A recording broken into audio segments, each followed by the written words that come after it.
లీటర్లు ఇవ్వాలని ఆ రోజు ముఖ్యమంత్రిగా ఉన్న నారా చంద్రబాబు నాయుడు గారు దీన్ని డిసైడ్ చేసి రాష్ట్రం మొత్తం పెట్టారు. నెల్లూరు కార్పొరేషన్లో కూడా దీన్ని శాంక్షన్ చేశాం. దాదాపు 2 కోట్ల రూపాయలు ఖర్చు కూడా పెట్టాం. కానీ గత ప్రభుత్వం ఈ ప్రాజెక్ట్ ఆపేసింది. ఎందుకు ఆపేసిందో ఎవరికి తెలియదు. పేద ప్రజలు 2 రూపాయలకి 20 లీటర్లు అనే ఉద్దేశంతో ఆ రోజున్న గౌరవ ముఖ్యమంత్రి గారు, ఈరోజు ముఖ్యమంత్రి గారు వారు పెడితే దాన్ని ఆపేశారు. మళ్ళీ ఈ ప్రభుత్వం రాగానే మళ్ళీ దీని మీద యాక్చువల్గా ఎక్సైజ్ చేసి దీనికి ఫండ్స్ శాంక్షన్ చేయించి ఆదాని గ్రూప్ వాళ్ళు శాంక్షన్ చేశారు సిఎస్ఆర్ ఫండ్. దాని కింద నెల్లూరు సిటీలో 28 డివిజన్లలో 60 ప్లాంట్లు శాంక్షన్ చేశాం. 3 మదర్ ప్లాంట్లు. 3 మదర్ ప్లాంట్లలో రోజుకు 3 వస్తున్నాయి. దానికి కూడా ఒక మార్గం చూపించమని వాళ్ళందరూ రిక్వెస్ట్ చేశారు.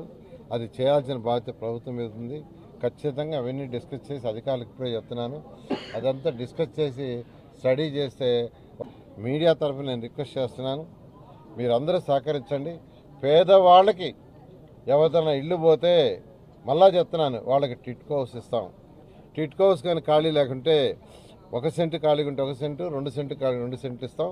2.5 లక్షల ప్రభుత్వం దగ్గర శాంక్షన్ కూడా చేయిస్తానని మరోసారి తెలియజేస్తూ దీనికి సహకరించాల్సిందిగా కోరుకుంటున్నాను. Thank you.